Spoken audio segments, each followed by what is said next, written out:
आप लोग भी बच्चे हिंदू कम्युनिटी पैदा करो, आबादी को आबादी मारेगा, नहीं तो आने वाला टाइम वही हाल होगा जो बांग्लादेश में हिंदुओं का हो रहा है। अगर आप आज सतर्क अलर्ट नहीं रहे तो ये बुरा से बुरा दिन आएगा। क्योंकि कल की ब्रिटेन 2 दिन पहले ब्रिटेन पार्लियामेंट में एक बिल एक डाटा पेश हुआ है जिसमें ब्रिटेन के मिनिस्टर ने पेश किया, बोला है कि यूके में लास्ट 25 ईयर्स में 2.5 लाख वाइट वुमेन अंग्रेजों का रेप हुआ है, जिसमें करने वाले 80% पाकिस्तान, बांग्लादेश और इधर के जितने जिहादी मुसलमान हैं वही लोग हैं। नमस्कार, मैं मेघा, आप देख रहे हैं daily news India. Uttar Pradesh के प्रयागराज में महाकुंभ का मेला लगने जा रहा है। हिंदुओं के लिए सबसे बड़ा पर्व माना जाने वाला है ये। इस बार उत्तर प्रदेश की सरकार ने महाकुंभ में क्या क्या फैसिलिटीज दी है और श्रद्धालुओं को, उसी पे बात करेंगे। बहुत बहुत स्वागत है मेरा। पहले तो आपके दर्शकों को मेरा प्रणाम हो, आपको मेरा नमस्कार। और आपकी एक गलती ठीक कर दूं, ये पहली बात महाकुंभ नहीं है, ये पूर्ण महाकुंभ है। पूर्ण महाकुंभ का मतलब हुआ कुंभ 12 साल में एक बार आता है, ये 12 बार 12 महाकुंभ जा चुके हैं, इसीलिए महाकुंभ पूर्ण महाकुंभ है और ये 144 साल बाद आ रहा है। तो बहुत ही श्रद्धा का विषय है। 13 तारीख से लेकर 13 जनवरी से लेकर 26 फरवरी तक के रहेगा और काफ़ी मात्रा में श्रद्धालु जाएंगे। 40 करोड़ लोगों की व्यवस्था के हिसाब से वहाँ पे सेटअप तैयार किया गया है। लोग प्रतिदिन जाएंगे और स्नान कर आशीर्वाद प्राप्त करेंगे। एक आस्था का केंद्र है, तो बढ़िया। उत्तर प्रदेश की सरकार के बारे में क्या कहना चाहेंगे? उन्होंने महाकुंभ के लिए, कुंभ मेले के लिए क्या सुविधा? बहुत बढ़िया व्यवस्था है, सबके लिए टेंट कुटिया का व्यवस्था है। लोगों से ही अपील है कि धीरे धीरे जाएं, एक ही बार में सारे लोग ना पहुंचें। उसके बाद एक और चीज़ है कि बहुत सारे लोग इस पे नेगेटिव भी फैला रहे हैं कि सरकार ने 7,500 करोड़ खर्च किए हैं, 7,500 करोड़, तो ये लोगों का टैक्स का पैसा अब क्यों झोंक रहे हो। तो मैं क्लियर कर देता हूँ, 2011 में जब वही कुंभ हुआ था तब उन्होंने शायद 4-5 हज़ार करोड़ रुपए खर्च करके 1.5 लाख करोड़ का लगभग 1,20,000 करोड़ का रेवेन्यू जनरेट किया था। तो जब कुंभ जैसी ऐसी धार्मिक जो पूजा पद्धति होती है या जो कुंभ लगता है तो इसमें बहुत सारा ह्यूज रेवेन्यू क्रिएट होता है, पैसों की बारिश होती है, क्योंकि जितने लोग जाते हैं कुछ ना कुछ खर्च करते हैं, सब चीज़ कमाया जाता है। तो जहाँ तक मेरा एक्सपेक्टेशन है, इस बार 40 करोड़ लोग आएंगे और अगर 7-10 हज़ार करोड़ रुपये भी खर्च हो रहा है तो कम से कम 1.5 लाख करोड़ का रेवेन्यू जनरेट होगा। सवाल ये है कि उत्तर प्रदेश में वहाँ की मौजूदा सरकार ने गैर धर्म के जो लोग हैं उनकी एंट्री पर बैन लगाया है कुंभ के लिए।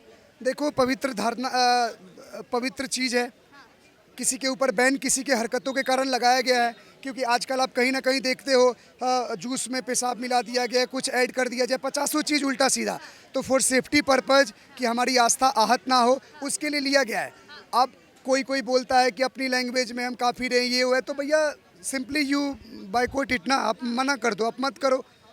फिर वहाँ के जियाउल वर्ग बोलते हैं कि अगर ये लोग कुंभ में बैन लगाएंगे तो हम इनको उसमें बैन लगा देंगे दरगाहों पे। मैं लठ देता हूँ, लठ भिजवाता हूँ, करो, तुम बैन लगा दो, हम लठ तेल लगा के दे रहे हैं, कूटो जो हिंदू दरगाहों पे जाता है। हमें इतना नहीं खींचना है, हमारा आस्था का केंद्र है, हमारा फेस्टिवल है, हम कैसे सेलिब्रेट करना चाहते हैं, डेट इज आवर चॉइस। आपको नहीं लगता कि भारत एक सेक्युलर देश होने के नाते? नहीं, Bharat, India is not a secular country. It was forcefully imposed by the Indira Gandhi at the time of emergency by imposing 42 amendment in constitution। तो सेकुलर शब्द हमारा हिस्सा नहीं है। But now it is a secular country, आप मानेंगे? कौन बोला? आप संविधान को मानते हो ना, तो जो संविधान में जो बाबा साहब ने ड्राफ्ट किया उसको हम मानेंगे। किसी ऐरा गैरा कोई भी नत्थु गैरा चेंज कर देगा तो हम क्यों मानेंगे? सुनो, सीधी बात है, अगर जिस देश का विभाजन ही धर्म के आधार पे होता है तो how can you claim that 2 country is Islamic country and 1 is a secular Dharamshala? Totally disgusting thing है, इसको हम अपोज करते हैं। हमारे धर्म के हिसाब से होना चाहिए। जैसे बांग्लादेश भी आज आबादी उनकी ज़्यादा हुई, रेडिकल सरकार है, ये तो सीधे बोलते हैं सेकुलर शब्द हटा दो। यहाँ तक स्टेटमेंट आता है कि बांग्लादेश में अगर मुसलमानों की आबादी ज़्यादा है तो वहाँ पे जो राइट है गवर्नमेंट जॉब में, वहाँ पे सबसे ज़्यादा राइट मुसलमानों को मिलना चाहिए। तो अगर वो अपने पॉपुलेशन के हिसाब से अपनी चीज़ों को डिमांड कर सकते हैं तो भी हिंदू कम्युनिटी अगर हम लोग हैं तो हम भी भैया अपने पॉपुलेशन के हिसाब से डिमांड करने का राइट है, जो इस देश में नहीं हो रहा है, जबकि वो होना चाहिए।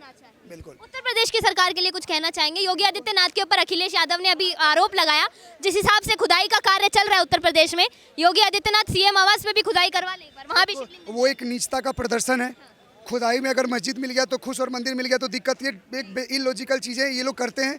कुंभ प्रयाग जैसा चीज़ हो रहा है प्रयाग में, आप इसका हिस्सा का पात्र बनो, आप उसमें सहयोग करो, पॉलिटिक्स मत खेलो। मैं एक ही राय दूंगा, पॉलिटिक्स बंद करो, आप सीधा जाओ, डुबकी लगाओ, आशीर्वाद लो, महादेव की कृपा बनी रहे। ये अब क्या होगा क्या नहीं होगा, तुम्हारी सरकार आएगी तब करना, हम सपोर्ट में। लगता है कि 2029 में उनकी सरकार आएगी अखिलेश यादव की? 27 में ना? 27 में बिल्कुल नहीं आएगी, नहीं आएगी। अच्छा, अभी जो विधानसभा चुनाव दिल्ली में होने वाले, क्या उसमें फिर से केजरीवाल की आएगी या फिर? बिल्कुल आएगी। केजरीवाल सरकार आएगी और बीजेपी का वोटिंग परसेंट और सीट रेशियो बढ़ेगा। क्योंकि समझो आप आइडियोलॉजी समझो, वोटर्स कैसे हैं, वोटर छोटे छोटे उनकी डिमांड पूरा हो जा रही है तो वो लोग वोट उसी को करेंगे। मैंने ऐसी भी वीडियो देखी है कि पीएम आवास योजना से घर मिल रहा है और पूछ लो वोट किसको दोगे तो केजरीवाल को देंगे। क्यों? क्योंकि वो एक नफरत है एक पार्टी के प्रति, वो एक हेट है एक हिंदुत्ववादी छवि के प्रति, तो वोट कभी नहीं करेंगे चाहे आप कितना भी खिला लो। तो मेरा यही है कि और स्टेटों की बात अलग है, दिल्ली की पॉलिटिक्स अलग है। दिल्ली में केजरीवाल आएंगे हाँ, लेकिन बीजेपी का सीट परसेंटेज बढ़ेगा और वोटिंग परसेंटेज बढ़ेगा।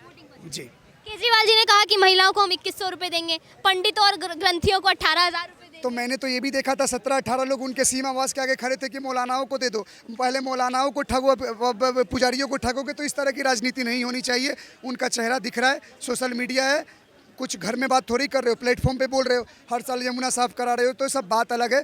आएगा तो केजरीवाल ही, मुझे पता है, लेकिन बीजेपी का वोटिंग परसेंट और बीजेपी के नंबर ऑफ एमएलएज बढ़ेंगे, जो सच्चाई है वास्तविकता। लेकिन जो उसके वोटर है वो कभी बीजेपी को वोट नहीं देंगे, चाहे बीजेपी दिन में 5 टाइम खिला दे।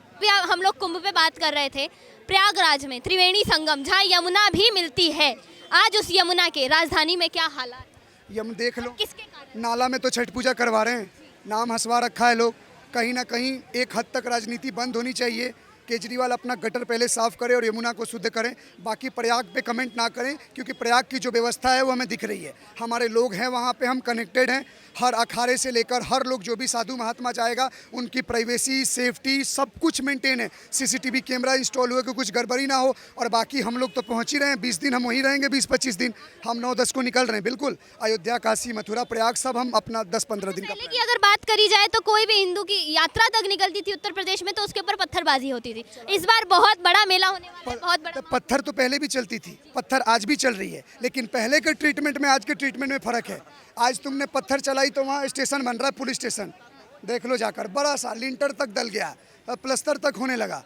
तो सरकार हमारी सही है, जो कमी देखते हैं उनका एक ही उद्देश्य है, आबादी बढ़ाओ, वोट बैंक पॉलिटिक्स इफेक्ट करो, भारत की डेमोग्राफी बिगाड़ो और इस देश को कब्जा करके गजवाए हिंद बनाओ। वो उस मेंटलिटी से चल रहा है और सरकार डेवलपमेंट के मेंटलिटी से चल रहा है। तो दोनों में फ़र्क है। तो कोई नहीं, मैं भी राय दूंगा, आप लोग भी बच्चे हिंदू कम्युनिटी पैदा करो, आबादी को आबादी मारेगा, नहीं तो आने वाला टाइम वही हाल होगा जो बांग्लादेश में हिंदुओं का हो रहा है। अगर आप आज सतर्क अलर्ट नहीं रहे तो ये बुरा से बुरा दिन आएगा। क्योंकि कल की ब्रिटेन, 2 दिन पहले ब्रिटेन पार्लियामेंट में एक बिल पे एक डाटा पेश हुआ है जिसमें ब्रिटेन के मिनिस्टर ने पेश किया, बोला है कि यूके में लास्ट 25 ईयर्स में 2.5 लाख वाइट वुमेन अंग्रेजों का रेप हुआ है, जिसमें करने वाले 80% पाकिस्तान, बांग्लादेश और इधर के जितने जिहादी मुसलमान हैं वही लोग हैं। तो इनकी मेंटलिटी जो दिख रही है उसी पे कमेंट किया जा रहा है। और ये जो बैन लग रहा है इनके दुकानों पे, बिल्कुल समर्थक है, क्योंकि पवित्र चीज़ है। तुम अपना काम करो, जैसे मक्का मदीना में हमारे लोग की एंट्री बैन है, इनकी बैन हो। और तुम्हें इतना बुरा लग रहा है तो मत आओ ना, क्यों काफिरों से सामान बेच के पैसा कमाना है।